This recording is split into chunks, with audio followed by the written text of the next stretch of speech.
Up on stage, already having joined me, is Nigel Weiser. Welcome. We're going to talk a little bit more about unfiltered insights, the complexity to clarity opportunity we all have. So help me welcome Nigel to the stage. Thank you. So Nigel, tell us a little bit about yourself, quick introduction, who you are, the organization, and what you're doing there. Awesome. So first and foremost, thank you for having me. I think I was at my first Strategies Institute event probably about 6 years ago, so it's awesome to come back full circle and have a chance to present and share. As mentioned, my name's Nigel Weiser. I'm incredibly fortunate to hold the role of Vice President, Service Enablement at CI Financial. To unpack service enablement a little bit, I'll say I've come to learn over my time at CI that enablement's a great term that you can essentially pack anything that you want in under there, because my role has evolved quite a bit over the years. I oversee anything from client services, including our whole technology stack, our BPO partnership. I oversee our quality issues management, our knowledge management, a lot of our AI use cases and forays into the sort of the future world, and essentially anything else that they want to pack into our shop whenever there needs to find a home for it. Looking a little bit at my background, though, what sort of brought me to CI, I've spent about 15 years in financial services, which is scary to think. Started my career at TD, spent about 3 years at Scotiabank helping build out digital interaction channels. And this is at a time when I remember offending my peers talking about the telephone as traditional channels. To just sort of date myself back, after Scotia, I moved to CIBC and had an opportunity there to work on the strategy of really how we implemented technology and met that to deliver great experiences. And towards the end of that was looking at how we automated conversation to drive great experiences, such as chatbots and natural language IVRs. And what brought me to CI was what I felt was honestly the best role I could have ever imagined. It was to modernize our operations to help carry us into the 21st century from not only a technology standpoint, but a people and process standpoint as well. And the other thing I'll say is that I wasn't necessarily just brought in to do technologies for the sake of technology. A lot of what I'm hoping to share a bit about today is around sort of the method in which we go about it to really drive and deliver value. And what I can say, though, is that when I got to CI, it was very clear effort was not a problem. We had a very strong, very cohesive culture with people working incredibly hard, but what we needed to do was shift the way that we are operating to increase the clarity, and we'll talk a little bit about that as we go, to enable our business into where we are today. Absolutely. And so you're basically the kitchen sink at CI. Yeah, basically. Yeah, everything comes in there. It's the most affectionate thing I've been called in a while. So yeah, there you go. So as you think about that, so basically your title was the collision of three words, right? Client services, BPO, technology. Mm-hmm. So when we get into, what's your opinion of complexity to clarity? I mean, what does that mean to you? So, I'll tell a quick anecdote. I remember, as I mentioned, I was at Scotiabank a long time ago helping build out what does digital interaction look like in a contact center. And this was a long time before chat or even social media was part of the contact center space. We were kind of a bit progressive at the time. And I remember we had a huge spike in calls come in, and at the time there was a phishing scam happen. And we realized, oh shoot, we should have been ahead of this. We could have had IVR messaging and a bunch of other things. But then it was pointed out to me that my team in social had seen a message about the phishing scam about 4 hours prior. And we didn't do anything about it. But let me tell you, that was a great lesson learned, because there forward we ensured the contact center can be an early warning system. And that's a lot of what I mean by complexity to clarity, around taking all of these unfiltered insights, a ton of volume coming at us, and then driving that into actual clarity around what's actually going on. And when you think about our space at CI specifically, we're a mutual funds manufacturer, we're a global asset management company, have a lot of advisors across the country, but we're in a regulated space, just like the banks. And when you consider a regulated space, much less in a contact center environment, there's a lot of complexity. The other thing I failed to mention as well is that since I've gotten to CI, we've been on an interesting journey. We've went public in the States. We've gone through an entire privatization since, where we've actually gone private, and we've made some massive acquisitions in the last, I'll say, a couple of quarters that now are going to increase that complexity tenfold. And we'll talk a little bit more, I think, as we get into the journey about how we manage that. Yeah, could you just talk about, you kind of brought up that, reacting, right? Reacting to, potentially 4 hours sooner on that phishing scam and some opportunity there. And but I think you also, when we were prepping for this, you talked a little bit about when you joined how overall CI was kind of a reactive organization in general, and that was their main focus. Talk a little bit more about that. Yeah, and hey, like I say, that's not to, I'm not trying to be critical because I think there was a lot of good effort and really good practices in the center, but it was just, the anecdote that I tend to lean on is that the best way that we knew it was happening within our calls is we'd go around and we'd tap on people's shoulders. And that's, that's really old school, but that's the state that we were in 6 years ago. But that wasn't even enough, really, to, I think, change and start to create a bit of an impetus for us to move. I actually acutely remember sitting in a room, it was probably my second or third week at CI, and we had PwC come in to do some intelligent analysis on all of our calls, and they looked at our SVP and they said, "You don't know why people are calling you. I can tell you because your data doesn't tell you why people are calling you." And that was like a dead silent moment that had everyone say, "Holy crap, we need to do something." And I think, as easy it is for us to say that internally, having the consultants really shine the mirror back on us and say, you have no idea why people are calling you was I think that sort of nudge to say we need to change. And now, considering the journey that we've been on as an organization, and I'm really thankful for the fact that we did it at the time, and I'll explain more, but that's really enabled a lot of where I think we are today and the fact of how quickly we're able to pivot and move on some of the use cases that we're trying to tackle. Yeah, I mean, there's a very, very public statistic that says, 70% of business transformation projects fail. And I think everybody uses it because it's kind of scary because transformations can be expensive and they, take a lot of time and energy and effort, but you guys are having success. So you guys are, you've learned through it and so forth, but as you think about your transformation, give it in plain language for the audience. For sure. And look, I appreciate that because when I left CIBC, we had just finished a 5-year journey implementing a CCaaS platform. And I literally mean 5 years, multi-hundreds of millions of dollars to get it in. So coming to CI and given that chance to really, not to go through the same journey again, but do it in a more, I'll say, a modern and streamlined way was such an awesome opportunity. But what does that actually mean? So when I came to CI, we had a fairly antiquated telephony system, which was integrated with our WFM system. It was a 2-in-1, which was unique. We didn't have any real voice of the customer applications at the time, no data lake. IVR, we'd send people into a closet and get them to record recordings. Like, it was very, old school. And that's, again, not to criticize, but it was just the way that the business had evolved. So I had the opportunity to kind of come in and retool everything, which for me as a tech guy was a kid in a candy store.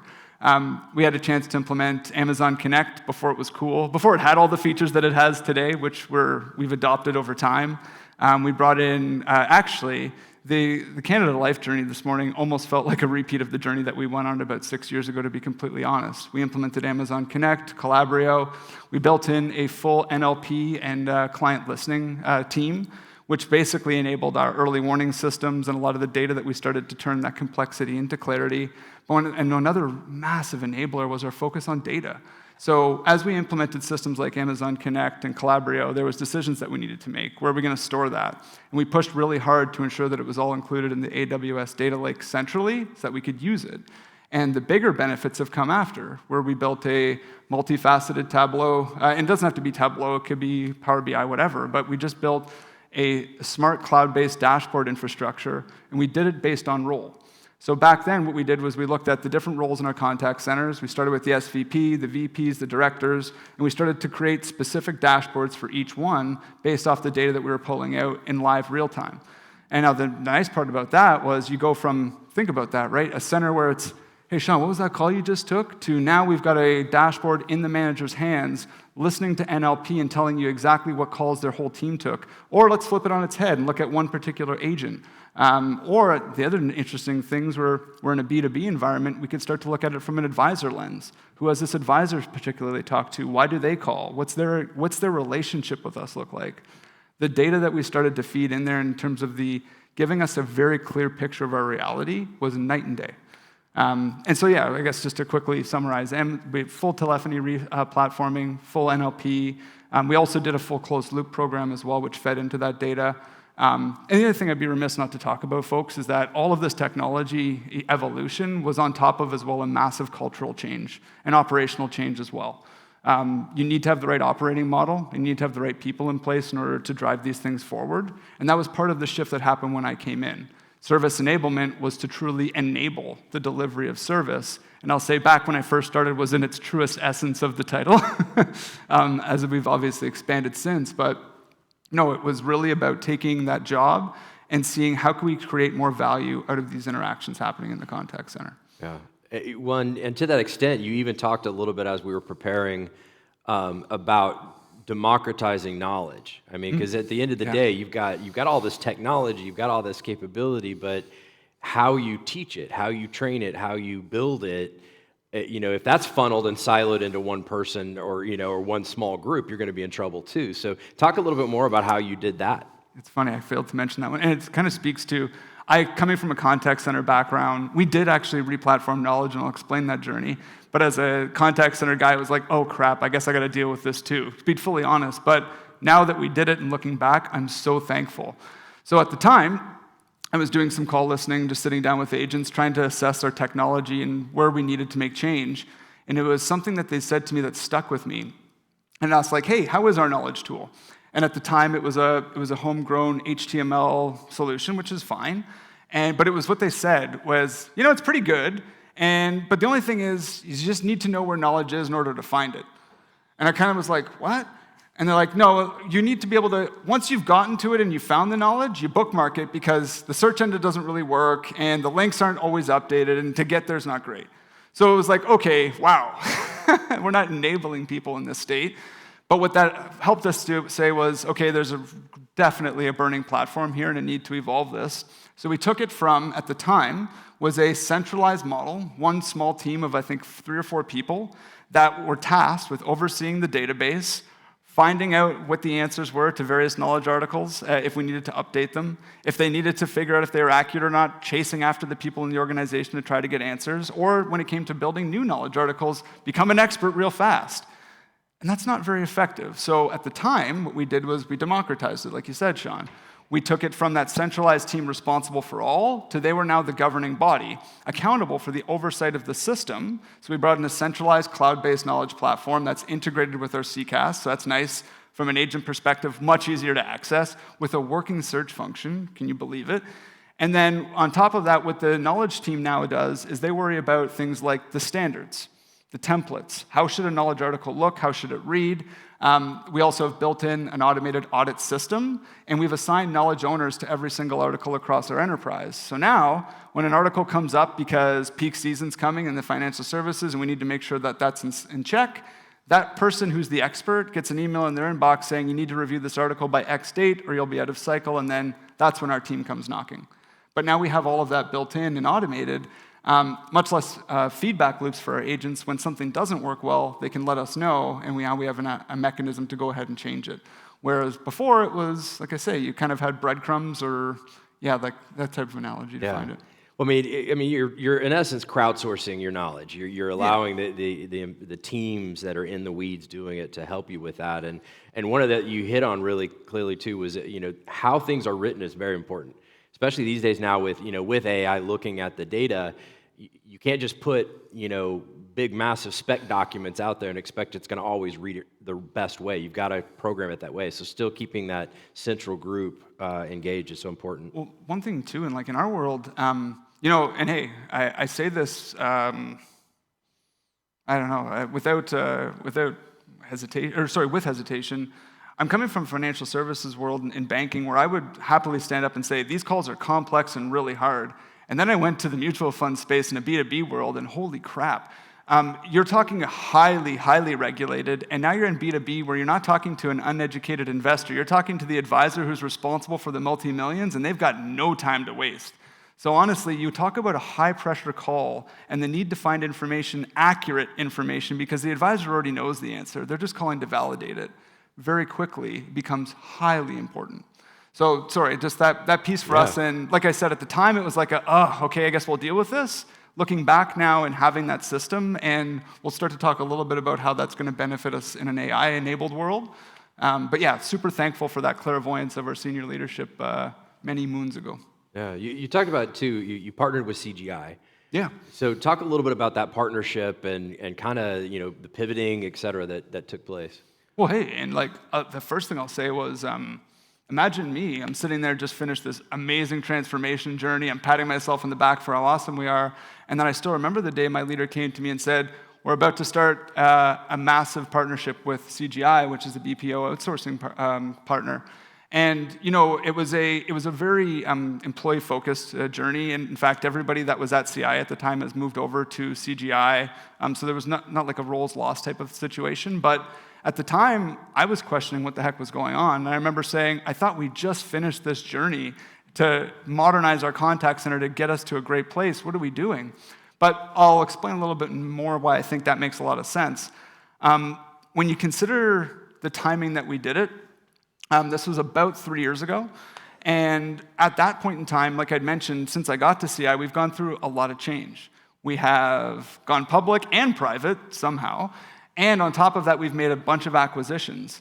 And when you consider this journey is not about to stop. In fact, we've been told that it's only going to accelerate. And now the fact that we're going to need to grow and start to really grow our service offering by scales of 1 to maybe 5x, the ability for us to do that internally, effectively and efficiently was simply not possible. And we needed to work with a partner that could help us grow and scale it really quickly from a human capital perspective and oversight of that capital. And then also needed somebody with generally just a larger footprint and the ability to bring people in as quickly as we needed. So looking back at the time, the partnership that we embarked on was not necessarily about outsourcing per se, it was more about capacity building in order for us to scale as quickly as we were hoping. Yeah, so when you look at that and the use of that kind of partnership, you had kind of gotten everything and continue to maintain that source of truth, that core foundation, but now you're leveraging, bringing them onto your system. Because I know a lot of people actually, sometimes when they outsource to the outsourcer's platform. You guys obviously decided not to do that.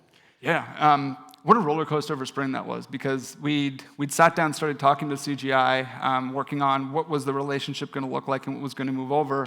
And it was a meeting I recall, again, very acutely, where they said, we've taken a look at everything that you guys have built, your technology stack, and we believe it's best in class. And to be honest, we wouldn't touch this. We would say, you guys keep running it because you're doing such a good job. So there's where I got to pat myself on the back a little bit more and say, okay, good. But again, very happy that we did that. We have a very unique relationship where we own all of our telephony, we own all of our data, we own all of our dashboards. Everything that's over there is our systems, which gives us a high degree of control and comfort, first and foremost. I can give as a background, I know a lot of organizations feel this way, but we really feel it. The client services was one of our crown jewels. It was something that we really stood on top of as something that differentiated us in the mutual funds industry. So by moving to this type of partnership, there was a lot of risk. And just by having that control of the information was first really paramount to make sure, just to give us comfort. But then the next thing I'll speak to around that complexity to clarity component is when you start from a place of foundation, you're not talking and debating about the metrics, about how you capture those metrics or the trust in those metrics, because you start from a place of trust. And you no longer are debating as to what is there. Now you start to moving into a why is that happening and what are we going to do about it, which I think really changed the speed in which we were able to build a solid partnership and foundation, in which we're starting to grow on top of. Yeah. So we've been talking AI. It sounds like the new version of the old McDonald's song, right? AI, AIO. So we think about this, but you wanted to really, I know we talked really solid about a very unique, specific use case, especially because of this environment now of outsourcing, so which is the AI use or the AI use for quality control, for quality observations, et cetera. So talk a little bit about that with the audience. For sure. So yeah, like as Sean and I were preparing for this talk, it's easy to go down a bunch of different paths. We can talk about the agent assist use cases and tests that we've done and share that, but I wanted to try to take it a little bit of a unique way, and that would be on a tool that we've built called Transcript IQ. And this was really led by our data and AI team at CI in partnership with my group. And essentially what it was is built off the hypothesis that now that our relationship isn't directly under our control, it's with an outsourcing partner at CGI, how have clients' expectations evolved over time?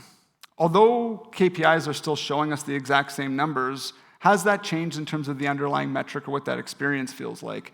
And I guess what I'd say is that what the easiest way to frame that analogy would be is, does a 4 to 5 stars 6 years ago sound the same way that a 4 to 5 stars does today? And Unfortunately, and before Transcript IQ, that was all just anecdotes, and that was feelings, where I feel like they sound different, and I feel like the escalations are getting tougher, but I don't really know. So what we did with Transcript IQ was we developed a set of, I think it was 14 or 15, very specific prompts that we focused on our transcripts. So as I mentioned, and this is where the journey starts to tie together, Amazon Connect about 6, 7 years ago, when we implemented that in our data lake, we started to capture every transcript and we stored that. So what we did was we took an in-house baked LLM model that our AI team has built. We came up with about 15 different very specific prompts that judged the grade of the call, and this would be anything from how confident was the agent in this interaction overall? How accurate was the information portrayed by the agent? Did the client leave feeling like they had all the information that they needed, or would you suspect a follow-up would come? Don't get me wrong, I appreciate that as you're judging this without all aspects of context, there's a little bit of statistical significance, or you could argue it could go one way or the other. That's why we analyzed over 20,000 calls, both pre any of the relationship with CGI, post the relationship, and throughout it. And you can imagine, before we had AI and the ability to, and what this did was this built us very firm trend lines. And I can tell you that it took that from Hypothesisville into very firm Factville. But before that, you wouldn't have had the capability to do something like that. Because what you would have needed is essentially either one person QAing all of your calls consistently across 20,000 of them, which would have taken years, or somehow you've gotten a whole team of QA army all thinking the exact same way and grading the exact same way to give you objective data. Either one wouldn't have been possible. And again, the point was for us to show that we can't pat ourselves in the back and just be happy with these KPIs. We have to continue to push the mark because client expectations are evolving from underneath them. And I thought, and for us, we're going to continue to use this tool ongoing to measure that trend and how those things shape and change. Yeah. So, obviously that's a major use case, and you saw the results immediately. And are continuing to use that today. But then you also supported then on the flip side of that, on the knowledge assist component as well. So you're measuring their quality. But now you're also supplementing that with tools to help that quality even be better. So talk a little bit more about that. Yeah, so on the knowledge assist side, what I'll say is the good thing is I haven't heard anything super contrasting to what we've learned in the space. What I will say is there's a ton of enthusiasm. It's really easy when you give it out to a group of people and you say this is AI or Gen AI, and most people out of the gates are like, this thing's awesome, I love it. And if you just look at survey scores, as the only thing that is your metric in terms of how well this is going to go, it's going to be a knockout. Because everyone's going to tell you, I think just because they feel like they have to at times, that AI is great. What we've tried to do is we try to pilot like scientists, and I think that's a good way of doing business in general, where you want to make sure that every dollar you put in, you're getting more back. So for us, every AI agent assist study that we've done, we've always ensured we had control groups next to them to make sure that we can measure what delta is taking place. And transparently, having a hard time finding a lot of delta because of a lot of learnings that we're starting to implement. But that can be anything from, there's the quality of the knowledge, has to be accurate. Then there's the agent's ability to interface with the Gen AI platform. Have they shifted the way that they build prompts? There's the interface. Does the agent have to migrate off of the system that has everything integrated into some random HTML system to make it work? Is there a loss in translation that happens between each one of those things? What we found is that due to any one of those potential variables, they can start to degrade your business value, and you need to make sure you provide good controls for them. But like I said, if I just listened to the agent, we would have rolled it out to everybody and seen what would have happened. So as opposed to, I do believe there's a ton of potential in the future, at very least to make our calls sound a lot better. I don't know how much automation we'll get to. I won't prophesize, I'll just keep pushing the limits. But I don't believe that there's this blind ability just to drop it in and things will go well. And there's a lot more finessing than I think we might have anticipated. Yeah, absolutely. We're going to have time for some questions. I'll be thinking about some questions for Nigel. So Nigel, as you guys went through, again, massive transformation, a lot of moving parts. You impacted pretty much your entire business in very, very new and different ways. So when you think about practical lessons for this audience, maybe some that aren't yet doing that or about to start or want to start, if you think about maybe 3 practical lessons that they should think about doing first and next. Yeah. Foundation first, and it's interesting. Didn't have this in my notes, but it started to dawn on me as we were just watching presentations today. As I really look at the contact center like Maslow's hierarchy of needs, where when you get to really good culture and high-performing teams, that's based on a really solid foundation of stuff. And if any of those erode away, you got to get back and figure those out first before you're going to get back to your excellence. So starting with foundation first, technology is your biggest enabler in a contact center, and you can't get away from that. People can't call you unless you have good technology. So you got to figure that part out and make sure that it's not an inhibitor. Make sure that it's not holding you back from getting to that true clarity of what's actually happening, meeting your clients where they are in terms of the right channels, getting the right information to your agents. That is your core foundation, and I think your operating model becomes the next piece. So foundation first, ensuring great visibility to your data, and knowledge hygiene as well. Second piece I mentioned is piloting like a scientist, which I think is key. If you don't know the value you're about to deliver, then start to measure more. And I've been surprised transparently, even individuals in our organization accountable for data, I've felt them push AI for the sake of pushing AI because mandates are to roll it out. So I think in order to protect your business and protect the value, always push for that level of validation. Otherwise, you can get into a very slippery slope, especially with the snake oil aspects of what AI can be. And then the last piece would be the reason we've had such success is as much as I am a tech guy, it all comes back to humans. It's how are you building these systems to meet the humans? Are you building the right structures of people to fit with these systems? And who are you hiring? If you're not considering human first in terms of that design, and I like operating model and people, the glue is not going to stick, and eventually the wheels will start to fall off the wagon. So yeah, try to avoid chasing hype. Scale, really don't scale before you understand. And don't always assume that liking a tool is going to drive benefit either. Yeah. When I consult with companies, one of the biggest things I often get asked or told is, well, our CEO said we need an AI strategy. I said, that's the exact wrong way to start. Yep. Because you got to think about use cases to give it context to understand the value before you just jump in, because you can get sold about anything. So who's got a question for Nigel? Pretty quiet today. This is a pretty quiet room overall. I hope tomorrow's going to be a little bit more active. So we got one? Oh, right up front. Yep. Hi, Nigel. This is Rahul from Walmart Canada. Hey. So as you're speaking about AI and automation and everything, so the biggest concern right now is the data breaches and data privacy. So we have multiple tools right now, that just Gemini, ChatGPT, Claude, and everything. So what are your concerns, especially you belong to a financial institution where data breach is a biggest concern? Absolutely. So what steps are you taking? Are you building firewalls on top of AI, or what things are you doing? So we don't actually have too much of our AI exposed outside of our four walls, I'll say. Because like I was mentioning, all the use cases right now would either be agent assist or they would be that transcript IQ type of style, building internal reports.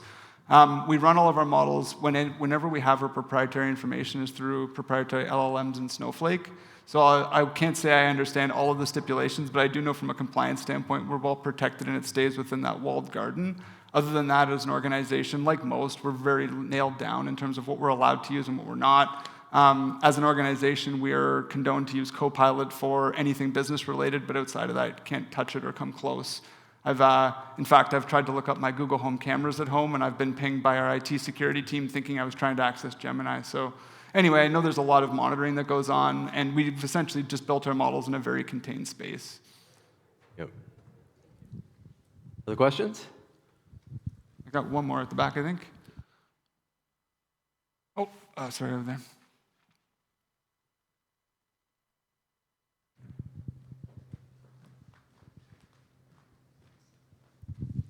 Hey, Nigel, that was impressive, what you've just walked us through, so thank you for that experience. So Alex from TD, and for example, we also heard recently ASAP said they implemented something in a quarter, and Tangerine's really happy with it. We have, being a big bank, we get assaulted with all of different hyperscalers coming to us and telling us they can solve everything for us. So how do you weed out what's true, what's not true, what the roadmap should be, who you should be working with, etc.? Yeah, it's a good question. And I can appreciate coming from a banking world as well. There's so many more stipulations in terms of legacy systems you're stuck with and the investment that's been built there, so it's tougher, right? And I will say, like, an analogy I used to use when I got to CI was it was like going from an oil tanker to a sports car, and that's just between financial institutions. So I will say I'm afforded a little bit more control that way. Sorry, and could you reframe the question just a little bit more for me again? I apologize. I just got too deep on that one side. How do you pick a vendor to work with? Let's go with that. Yeah, sorry. So there's a little bit on momentum in terms of when I got to CI, we'd already chosen to be a Salesforce shop. So I'll just say that I'm examining our current tech stack to see where we can just gain, or we already currently have momentum that we would want to build with. Amazon was one of a few select partners at the time that integrated with Salesforce, so I will say it shortened the list for us. We also picked Amazon based off of their future roadmap, was a big part for us. And I will say at the time too, we were looking to modernize and move into a future. So we had a belief that Amazon is just a vendor. Their brand at the time especially was very progressive. And 6 years ago especially, I'd argue today maybe they've fallen back a little bit, but at the time they were seen as very progressive, and we were looking for a company to drag us into the future. So a little bit was the culture of the company, a bit of it was the integration that we could already start to do based off what we had as a footprint. And then the last piece was, what did we need in terms of the major requirements, right? Like, and that's obvious.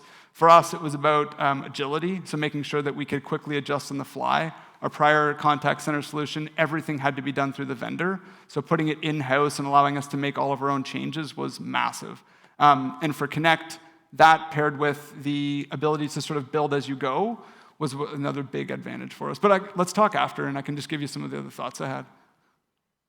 All right. Well, help me thank Nigel for a great fireside chat. Thank you, everybody.